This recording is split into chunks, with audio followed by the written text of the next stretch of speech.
नमस्कार दोस्तों, आप सभी का स्वागत है आपके अपने YouTube channel study with Prabhakar में। आज हम बाल विकास एवं शिक्षा शास्त्र के महत्वपूर्ण प्रश्नों को देखेंगे जो आने वाले सीटेट एग्जाम के लिए अति महत्वपूर्ण हैं। पहला प्रश्न है, संरचनात्मक दृष्टिकोण के अनुसार अधिगम ... है। जानकारी के अर्जन की प्रक्रिया, एक सक्रिय एवं सामाजिक प्रक्रिया, एक निष्क्रिय एवं व्यक्तिपरक प्रक्रिया, अनुभव के परिणाम के रूप में व्यवहार में एक परिवर्तन होने की प्रक्रिया। संरचनात्मक दृष्टिकोण के अनुसार अधिगम एक सक्रिय एवं सामाजिक प्रक्रिया है। इसका सही उत्तर है विकल्प बी। निम्नलिखित में से कौन प्राथमिक समाजीकरण का माध्यम है? मीडिया, विद्यालय, परिवार, पड़ोस। प्राथमिक समाजीकरण का माध्यम है परिवार। इसका सही उत्तर है विकल्प सी। प्रगतिशील शिक्षा में बच्चों को किस तरह से देखा जाता है? सक्रिय अन्वेषकों के रूप में, निष्क्रिय अनुकारकों के रूप में, छोटे वयस्कों के रूप में, खाली स्लेटों के रूप में। प्रगतिशील शिक्षा में बच्चों को सक्रिय अन्वेषकों के रूप में देखा जाता है। इसका सही उत्तर है विकल्प ए। ... या विचारधारा है कि सभी बच्चों की एक नियमित विद्यालय व्यवस्था में समान शिक्षा प्राप्त करने का अधिकार हो। समावेशी शिक्षा, बहुल सांस्कृतिक शिक्षा, मुख्य धारा शिक्षा, विशेष शिक्षा।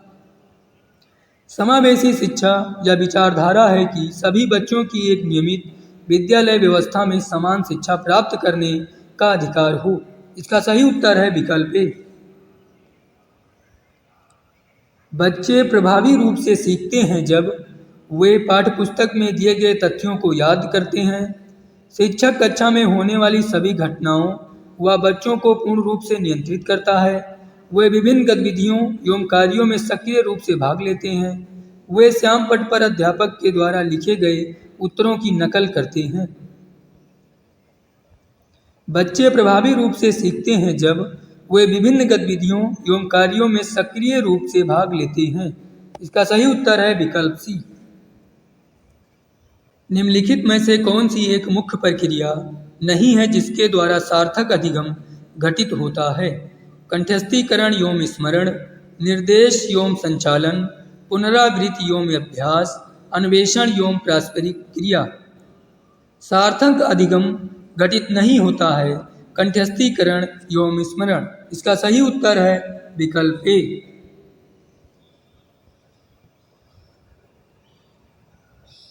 निम्नलिखित संरचनाओं में से शिक्षा का अधिनियम 2009 किसकी वकालत करता है? पृथक्करण, एकीकृत शिक्षा, मुख्य धारा शिक्षण, समावेशी शिक्षा। शिक्षा का अधिनियम 2009 समावेशी शिक्षा की वकालत करता है। इसका सही उत्तर है विकल्प डी।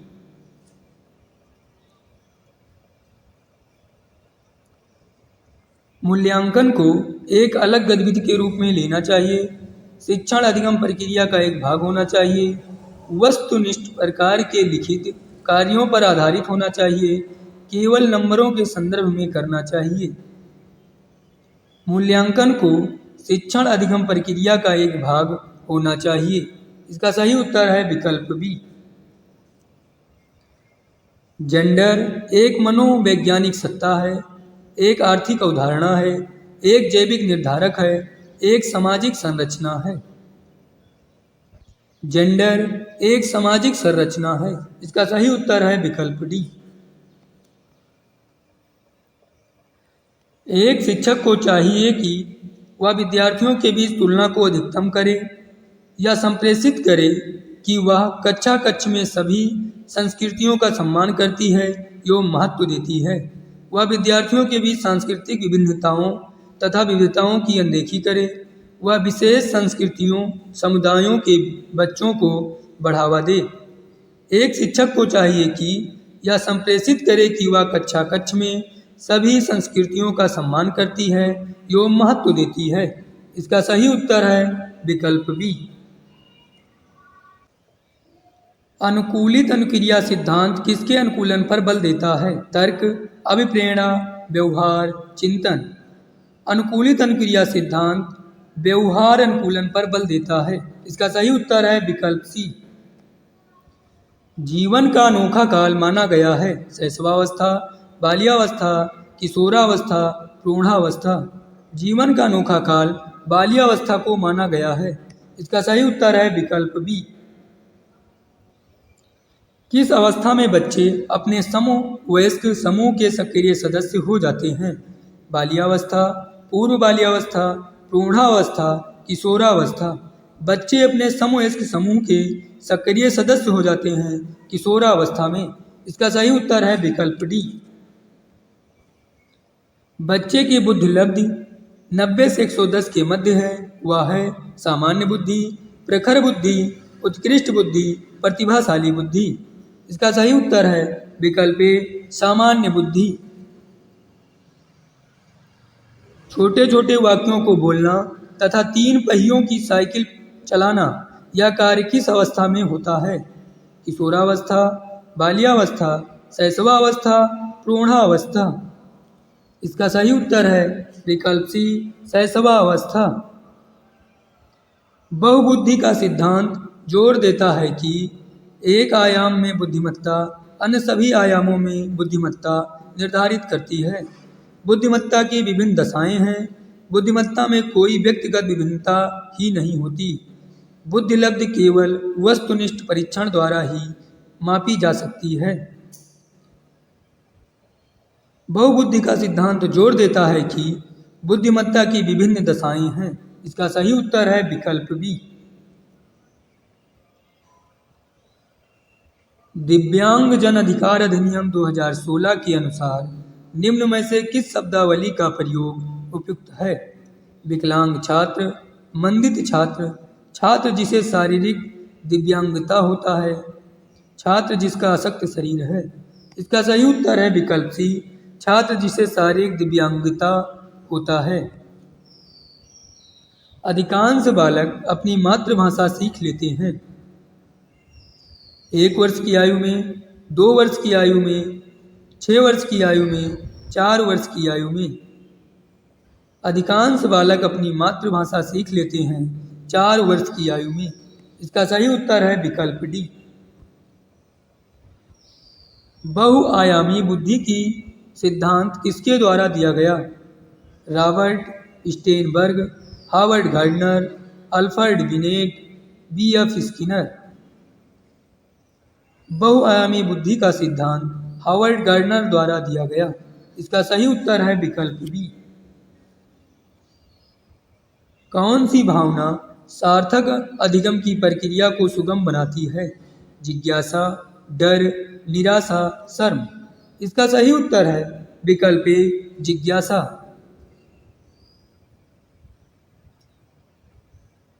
सतत और व्यापक मूल्यांकन का प्राथमिक लक्ष्य है एक लेखक के साथ छात्रों के प्रदर्शन की तुलना करना, बच्चों की समझ का आकलन करने और छात्रों के लिए पाठ्यक्रम और शिक्षा शास्त्र को संशोधित करना, छात्रों को उनके प्रदर्शन के अनुसार स्थान प्रदान करना, विशेष विषयों में छात्रों को उत्तीर्ण या अनुत्तीर्ण घोषित करना।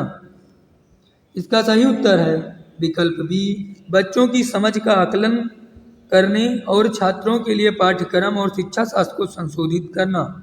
इसका सही उत्तर है विकल्प बी। अधिगम की अभिप्रेरणा को किस प्रकार कायम रखा जा सकता है?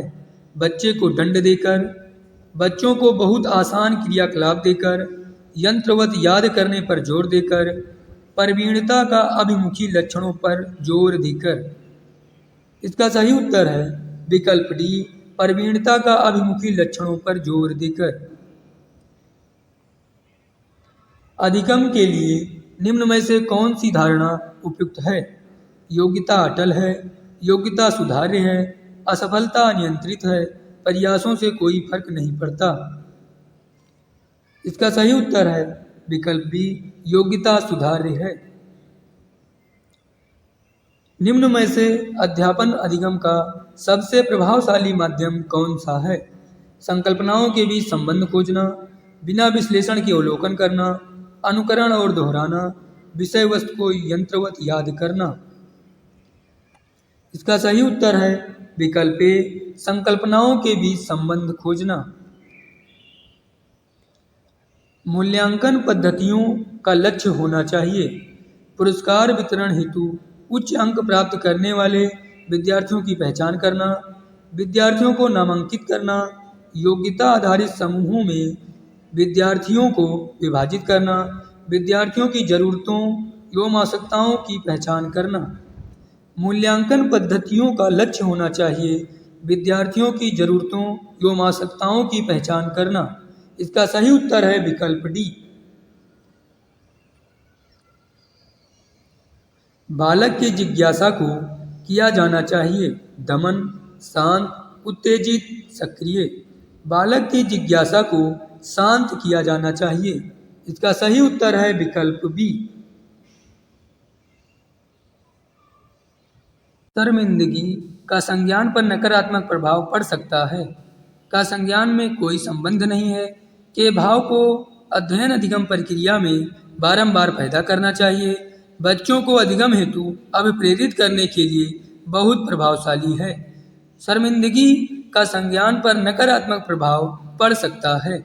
इसका सही उत्तर है विकल्प ए। आत्मा का विज्ञान किसको कहा जाता था? दर्शन शास्त्र को, प्राणी शास्त्र को, भूगर्भ विज्ञान को, मनोविज्ञान को। आत्मा का विज्ञान मनोविज्ञान को कहा जाता था। इसका सही उत्तर है विकल्प डी। खेल प्रणाली के जन्मदाता हैं फ्रोबेल, टर्मन तथा मिलर, जीन पियाजे, वाइगोस्की। खेल प्रणाली के जन्मदाता हैं फ्रोबेल। इसका सही उत्तर है विकल्प ए। बालकों के लिए कौन सी विधि से सीखना उपयोगी होता है? व्याख्यान विधि, प्रदर्शन विधि, लेखन विधि, उपयुक्त सभी। बालकों के लिए प्रदर्शन विधि से सीखना उपयोगी होता है। इसका सही उत्तर है विकल्प बी। अवधारणाओं का विकास मुख्य रूप से किसका हिस्सा है? शारीरिक विकास, बौद्धिक विकास, संवेगात्मक विकास, सामाजिक विकास। अवधारणाओं का विकास मुख्य रूप से बौद्धिक विकास का हिस्सा है। इसका सही उत्तर है विकल्प बी। जब बच्चे समूह खेल में भाग लेते हैं तो बच्चे निम्न में से क्या सीखते हैं? प्रतिस्पर्धा, सहयोग, संघर्ष, ये सभी। इसका सही उत्तर है विकल्प डी, ये सभी। जब बच्चे समूह या खेल में भाग लेते हैं तो वो प्रतिस्पर्धा, सहयोग, संघर्ष, ये सभी सीखते हैं। बच्चे के लिए निःशुल्क एवं अनिवार्य शिक्षा का अधिकार अधिनियम कितने वर्ष के बच्चे के लिए लागू है? 6 से 14 वर्ष, 7 से 13 वर्ष, 5 से 11 वर्ष, 6 से 12 वर्ष। बच्चे के लिए निःशुल्क एवं अनिवार्य शिक्षा का अधिकार अधिनियम 6 से 14 वर्ष के बच्चे के लिए लागू है। इसका सही उत्तर है विकल्प ए। मानसिक विकास का संबंध नहीं है। स्मृति का विकास, तर्क एवं निर्णय, शिक्षार्थियों का वजन एवं ऊंचाई, अवबोध की क्षमता। मानसिक विकास का संबंध नहीं है शिक्षार्थियों का वजन एवं ऊंचाई। इसका सही उत्तर है विकल्प सी। राष्ट्रीय पाठ्यचर्या की रूपरेखा 2005 के अनुसार शिक्षक की भूमिका है सत्तावादी, सुविधादाता, अनुमतिपरक, अधिनायकीय। राष्ट्रीय पाठ्यचर्या की रूपरेखा 2005 के अनुसार शिक्षक की भूमिका है सुविधादाता। इसका सही उत्तर है विकल्प बी। एक शिक्षिका अपनी प्राथमिक कक्षा में प्रभावी अधिगम को बढ़ा सकती है विषय वस्तु को विद्यार्थियों के जीवन के साथ संबंधित करके, ड्रिल और अभ्यास के द्वारा, अधिगम में छोटी छोटी उपलब्धियों के लिए पुरस्कार देकर, अपने विद्यार्थियों में प्रतियोगिता को प्रोत्साहन देकर। एक शिक्षिका अपनी प्राथमिक कक्षा में प्रभावी अधिगम को बढ़ा सकती है विषय वस्तु को विद्यार्थियों के जीवन के साथ संबंधित करके। इसका सही उत्तर है विकल्प ए। आकलन उद्देश्यपूर्ण होता है यदि यह केवल एक बार वर्ष के अंत में हो, इससे विद्यार्थियों में भय और तनाव का संचार हो, इससे विद्यार्थियों और शिक्षकों को प्रतिपुष्टि फीडबैक प्राप्त हो, विद्यार्थियों की उपलब्धियों में अंतर करने के लिए तुलनात्मक मूल्यांकन किए जाएं। आकलन उद्देश्यपूर्ण होता है यदि इससे विद्यार्थियों और शिक्षकों को प्रतिपुष्टि फीडबैक प्राप्त हो। इसका सही उत्तर है विकल्प सी। विशेष आवश्यकता वाले बच्चों को शामिल करना चाहिए, विद्यालयों पर भार बढ़ा देगा। शिक्षण के प्रति दृष्टिकोण विषय वस्तु और धारणा परिवर्तन की अपेक्षा रखता है। एक काल्पनिक लक्ष्य है जिनमें अक्षमता न हो उन बच्चों के लिए हानिकारक है। विशेष आवश्यकता वाले बच्चों को शामिल करना चाहिए, शिक्षण के प्रति दृष्टिकोण विषय वस्तु और धारणा परिवर्तन की अपेक्षा रखता है। इसका सही उत्तर है विकल्प बी। निम्नलिखित में से कौन सी विशेषता प्रतिभावान विद्यार्थी की है? वह बहुत ही तुनक मिजाज होता है, वह रसीम व्यवहार करता है जैसे हाथ थपथपाना, डोलना आदि, वह आक्रामक और कुंठित हो जाता है। यदि कक्षा की गतिविधियाँ अधिक चुनौतीपूर्ण नहीं होती हैं तो वह कम प्रेरित अनुभव करता है और ऊब जाता है। प्रतिभावान विद्यार्थी की विशेषता है, यदि कक्षा की गतिविधियाँ अधिक चुनौतीपूर्ण नहीं होती हैं तो वह कम प्रेरित अनुभव करता है और ऊब जाता है। इसका सही उत्तर है विकल्प डी। लिखित में से कौन सा प्रश्न बच्चों को गंभीर रूप से सोचने के लिए आमंत्रित करता है? विभिन्न तरीकों से हम इसे कैसे हल कर सकते हैं? सही जवाब क्या है? क्या आप इसका उत्तर जानते हैं? क्या आप इसी तरह की स्थिति के बारे में सोच सकते हैं? इसका सही उत्तर है विकल्प ए, विभिन्न तरीकों से हम इसे कैसे हल कर सकते हैं। बच्चे डांट डांट को छोड़कर अन्य सभी के द्वारा लिंग भूमिकाएं ग्रहण करते हैं। समाजीकरण, मीडिया, ट्यूशन, संस्कृति। बच्चे ट्यूशन को छोड़कर अन्य सभी के द्वारा लिंग भूमिकाएं ग्रहण करते हैं। इसका सही उत्तर है विकल्प सी। राष्ट्रीय पाठ्यचर्या फ्रेमवर्क 2005 में अपनी समझ डांट डांट से प्राप्त की है। व्यवहारवाद, रचनावाद, संज्ञानात्मक सिद्धांत, मानवतावाद। राष्ट्रीय पाठ्यचर्या फ्रेमवर्क 2005 में अपनी समझ रचनावाद से प्राप्त की है। इसका सही उत्तर है विकल्प बी। कक्षा में बच्चों को प्रेरित समझा जा सकता है यदि वे शिक्षक से स्पष्टीकरण प्राप्त करने के लिए प्रश्न पूछते हैं, वे सभी उपस्थित में नियमित हैं, वे अच्छी तरह से वर्दी पहने स्कूल में आते हैं, वे कक्षा में अनुशासन बनाए रखते हैं। कक्षा में बच्चों को प्रेरित समझा जा सकता है यदि वे शिक्षक से स्पष्टीकरण प्राप्त करने के लिए प्रश्न पूछते हैं। इसका सही उत्तर है विकल्प ए। अनुशासन जो अधिगम वातावरण में एक महत्वपूर्ण भूमिका निभाता है, किस तरह की मदद करता है? शिक्षकों को निर्देश देने में, बच्चों को उनके पाठ रटकर याद करने में, बच्चों को अपनी कक्षा को विनियमित और मॉनिटर करने के लिए, चुप्पी साधे रहने के लिए। इसका सही उत्तर है विकल्प सी, बच्चों को अपनी शिक्षा को विनियमित और मॉनिटर करने के लिए। एकाधिक बुद्धिमानी का सिद्धांत कहता है कि प्रभावी अध्ययन के द्वारा बुद्धि बढ़ाई जा सकती है। पेपर पेंसिल परीक्षण सहायक नहीं है। बुद्धि तेजी से बढ़ाई जा सकती है। बुद्धि कई प्रकार की हो सकती है। इसका सही उत्तर है विकल्प डी, बुद्धि कई प्रकार की हो सकती है। निम्नलिखित संरचना में से शिक्षा का अधिकार अधिनियम 2009 किसकी वकालत करता है? पृथक्करण, मुख्यधारा शिक्षण, समावेशी शिक्षा, एकीकृत शिक्षा। शिक्षा का अधिकार अधिनियम 2009 समावेशी शिक्षा की वकालत करता है। इसका सही उत्तर है विकल्प सी। बच्चों को कक्षा में प्रश्न पूछने के लिए हतोत्साहित करना चाहिए, पूछने के लिए प्रेरित करना चाहिए, पूछने के लिए अनुमति नहीं देनी चाहिए, पूछने से रोकना चाहिए। बच्चों को कक्षा में प्रश्न पूछने के लिए प्रेरित करना चाहिए। इसका सही उत्तर है विकल्प बी।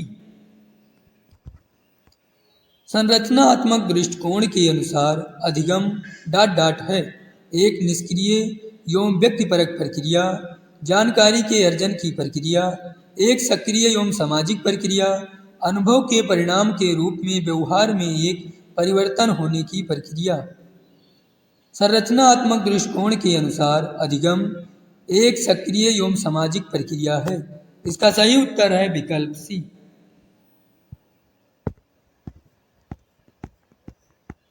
लेब वाइगोत्स्की के अनुसार अधिगम एक सामाजिक गतिविधि है, एक व्यक्तिगत गतिविधि है, एक निष्क्रिय गतिविधि है, एक अनुबंधित गतिविधि है।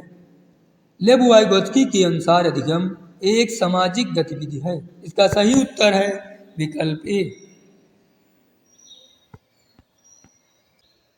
संवेग एवं संज्ञान एक दूसरे से डाट हैं, संबंधित नहीं, पूर्णतया अलग, सन्निहित, स्वतंत्र। संवेग एवं संज्ञान एक दूसरे से सन्निहित हैं। इसका सही उत्तर है विकल्प सी। संरचना व ढांचे से अधिगम प्राथमिक रूप से प्रबलन पर केंद्रित है, यंत्रवत याद करने पर आधारित है, अनुबंधन द्वारा अर्जित है, अवबोधन की प्रक्रिया पर केंद्रित है। संरचना व ढांचे से अधिगम प्राथमिक रूप से अवबोधन की प्रक्रिया पर केंद्रित है। इसका सही उत्तर है विकल्प डी। निम्नलिखित में से कौन सा द्वितीयक समाजीकरण एजेंसी का उदाहरण है? मीडिया एवं पास पड़ोस, परिवार एवं पास पड़ोस, विद्यालय एवं मीडिया, परिवार एवं मीडिया। द्वितीयक समाजीकरण एजेंसी का उदाहरण है विद्यालय एवं मीडिया। इसका सही उत्तर है विकल्प सी। डाट के अलावा निम्नलिखित कारणों से खेल युवा बच्चों के विकास में एक महत्वपूर्ण भूमिका निभाता है। वे अपने शरीर पर निपुणता प्राप्त करते हैं, या उनकी इंद्रियों को उत्तेजित करता है, या समय बिताने का एक सुखद तरीका है। विनय कौशल हासिल करते हैं और सीखते हैं कि उन्हें कब उपयोग किया जाए। या समय बिताने का एक सुखद तरीका है के अलावा निम्नलिखित कारणों से खेल युवा बच्चों के विकास में एक महत्वपूर्ण भूमिका निभाता है। इसका सही उत्तर है विकल्प सी। एक प्रारंभिक कक्षा कक्ष में एक बच्ची अपने साथ जो अनुभव लाती है उन्हें शामिल कर उनका संचय करना चाहिए, उसकी उपेक्षा करनी चाहिए, उन पर ध्यान नहीं देना चाहिए, उसका तिरस्कार करना चाहिए। इसका सही उत्तर है विकल्प ए, उन्हें शामिल कर उनका संचय करना चाहिए। निम्नलिखित में से कौन सा विकास का सिद्धांत नहीं है? विकास जीवन पर्यंत होता है, विकास आनुवंशिकता एवं पर्यावरण दोनों के द्वारा प्रभावित होता है, विकास सार्वभौमिक है तथा सांस्कृतिक संदर्भ इसे प्रभावित नहीं करते। उपरोक्त में से कोई नहीं। विकास का सिद्धांत नहीं है, विकास सार्वभौमिक है तथा सांस्कृतिक संदर्भ इसे प्रभावित नहीं करते। विकल्प सी। शिक्षक बच्चों की जटिल अवधारणाओं की समझ को किस प्रकार सहज कर सकते हैं? प्रतियोगितात्मक अवसरों की व्यवस्था करके, बार बार यांत्रिक अभ्यास के द्वारा, एक व्याख्यान देकर, अन्वेषण एवं परिचर्चा के लिए अवसर उपलब्ध करके। इसका सही उत्तर है विकल्प डी, अन्वेषण एवं परिचर्चा के लिए अवसर उपलब्ध करके। निम्नलिखित अवधि में से किसमें शारीरिक वृद्धि एवं विकास तीव्र गति से घटित होता है? शैशवावस्था एवं प्रारंभिक बाल्यावस्था, किशोरावस्था एवं बाल्यावस्था, प्रारंभिक बाल्यावस्था एवं मध्य बाल्यावस्था, मध्य बाल्यावस्था एवं किशोरावस्था। शारीरिक वृद्धि एवं विकास तीव्र गति से घटित होता है शैशवावस्था एवं प्रारंभिक बाल्यावस्था। इसका सही उत्तर है विकल्प ए। एक समावेशी कक्षा में एक शिक्षक को विशिष्ट शैक्षिक योजनाओं को तैयार करने के लिए हतोत्साहित करना चाहिए, तैयार नहीं करना चाहिए, सक्रिय रूप से तैयार करना चाहिए, कभी कभी तैयार करना चाहिए। एक समावेशी कक्षा में एक शिक्षक को विशिष्ट शैक्षिक योजनाओं को सक्रिय रूप से तैयार करना चाहिए। इसका सही उत्तर है विकल्प सी। बच्चों को संकेत देना तथा आवश्यकता पड़ने पर सहयोग प्रदान करना निम्नलिखित में से किसका उदाहरण है?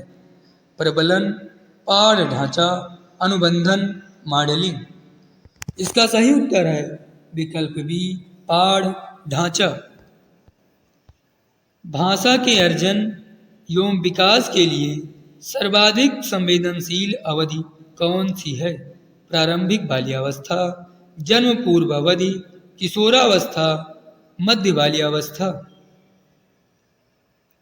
भाषा के अर्जन एवं विकास के लिए सर्वाधिक संवेदनशील अवधि प्रारंभिक बाल्यावस्था है। इसका सही उत्तर है विकल्प ए। इसी तरह से हमारे वीडियो प्राप्त करने के लिए हमारे YouTube channel study with Prabhakar को सब्सक्राइब करें एवं बेल आइकन दबाना न भूलें।